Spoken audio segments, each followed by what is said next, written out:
Cancer healer centre a new beginning. AP అసెంబ్లీలో ఈ రోజు వార్షిక బడ్జెట్ ని ప్రవేశపెట్టబోతోంది కూటమి ప్రభుత్వం. ఈసారి బడ్జెట్ 3 లక్షల కోట్ల రూపాయల మార్క్ దాటే అవకాశం కనిపిస్తోంది. 2047 నాటికి 15% జీఎస్డీపీ వృద్ధి, $2.4 ట్రిలియన్ ఆర్థిక వ్యవస్థ లక్ష్యంగా బడ్జెట్ లో ప్రణాళికలు వేయబోతోంది కూటమి ప్రభుత్వం.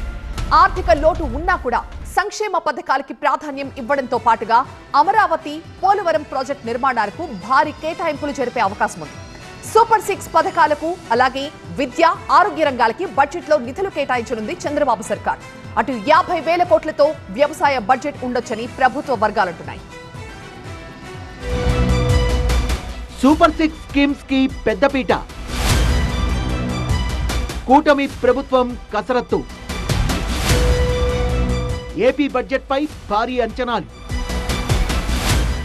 అధికారంలోకొచ్చి 9 నెలలు. ఏపీ ప్రభుత్వం శుక్రవారం అసెంబ్లీలో ప్రవేశపెడుతున్న పూర్తి స్థాయి బడ్జెట్ పై ఎన్నో అంచనాలున్నాయి. 2025-2026 వార్షిక బడ్జెట్ పై ఇప్పటికే ముఖ్యమంత్రి చంద్రబాబు పలుమార్లు సమీక్షించారు. సంక్షేమం, అభివృద్ధికి బడ్జెట్ కేటాయింపుల్లో ప్రాధాన్యం ఇవ్వబోతున్నారు. ప్రధానంగా అధికారంలోకి వచ్చేందుకు దోహదపడ్డ సూపర్ 6 పథకాలకు ఈ బడ్జెట్ లో కేటాయింపులు చేయనున్నారు. ఆర్థిక శాఖ మంత్రి పయ్యావుల కేశవ్ సభలో బడ్జెట్ ప్రవేశపెట్టనున్నారు. అలాగే వ్యవసాయ శాఖ మంత్రి అచ్చెన్నాయుడు ప్రత్యేక వ్యవసాయ బడ్జెట్ ని రూపొందించారు. సూపర్ 6 హామీల్లో ప్రధానమైన తల్లికి వందనం పథకంలో భాగంగా ప్రతి తల్లికి ఏడాదికి 15,000 ఇవ్వాల్సింది. ఈ స్కీమ్ కోసం 69,16,000 మందిని అర్హులుగా గుర్తించారు. మే నెల నుంచి అమలు చేయాలనుకుంటున్న ఈ పథకానికి సుమారు 10,300 కోట్లు అవసరమని అంచనా వేశారు. అన్నదాత సుఖీభవ పథకానికి 53,58,000 మంది రైతుల్ని అర్హులుగా గుర్తించారు. కేంద్రం ఇచ్చే 6,000కు అదనంగా రాష్ట్ర ప్రభుత్వం 14,000 చొప్పున మొత్తం 20,000 సాయం అందించేలా ప్రణాళిక రూపొందించారు. ఈ పథకం అమలుకు 10,717 కోట్లు అవసరమని ప్రభుత్వం లెక్కవేసింది. సూపర్ 6 లో సామాజిక భద్రతా పెన్షన్లు, అన్నా క్యాంటీన్లు, 3 సిలిండర్ల పథకాలను ఇప్పటికే పట్టాలెక్కించింది ఏపీ ప్రభుత్వం. ఈ బడ్జెట్ లో తల్లికి వందనం, అన్నదాత సుఖీభవతో పాటు మహిళలకు ఉచిత బస్సు ప్రయాణం హామీలను పొందుపరచనుంది. 2047 నాటికి 15% స్థూల రాష్ట్ర దేశీయోత్పత్తి వృద్ధి రేటు సాధించడం, 2.4 ట్రిలియన్ ఆర్థిక వ్యవస్థగా అభివృద్ధి చెందడం కూటమి ప్రభుత్వ ప్రధాన లక్ష్యం. రాష్ట్రంలో ఆర్థిక లోటు ఉన్నా సంక్షేమ పథకాల అమలుకు కట్టుబడి ఉన్నామంటోంది కూటమి ప్రభుత్వం.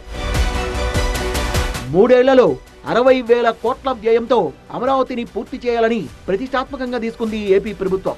వరల్డ్ బ్యాంక్, ఏడీబీ వంటి అంతర్జాతీయ సంస్థల నుంచి 30,000 కోట్ల రూపాయలకు పైగా రుణాలకు హామీ తెచ్చుకుంది.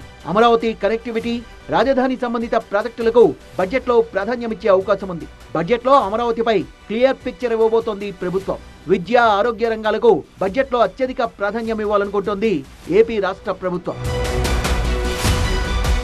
అమరావతితో పాటు పోలవరం ప్రాజెక్ట్ ఏపీ సర్కార్ టాప్ ప్రయారిటీ. పోలవరానికి ఇప్పటికే కేంద్రం 12,157 కోట్లను బడ్జెట్ లో పొందుపరిచింది. కేంద్రం నుంచి పూర్తి సహకారం ఉన్న భూసేకరణ, పునరావాసం కోసం రాష్ట్ర ప్రభుత్వం ముందుగా ఖర్చు పెట్టాల్సింది. మరోవైపు 16వ ఆర్థిక సంఘం నుంచి ప్రత్యేక సాయం కోరేందుకు రాష్ట్ర ప్రభుత్వం ప్రయత్నిస్తోంది.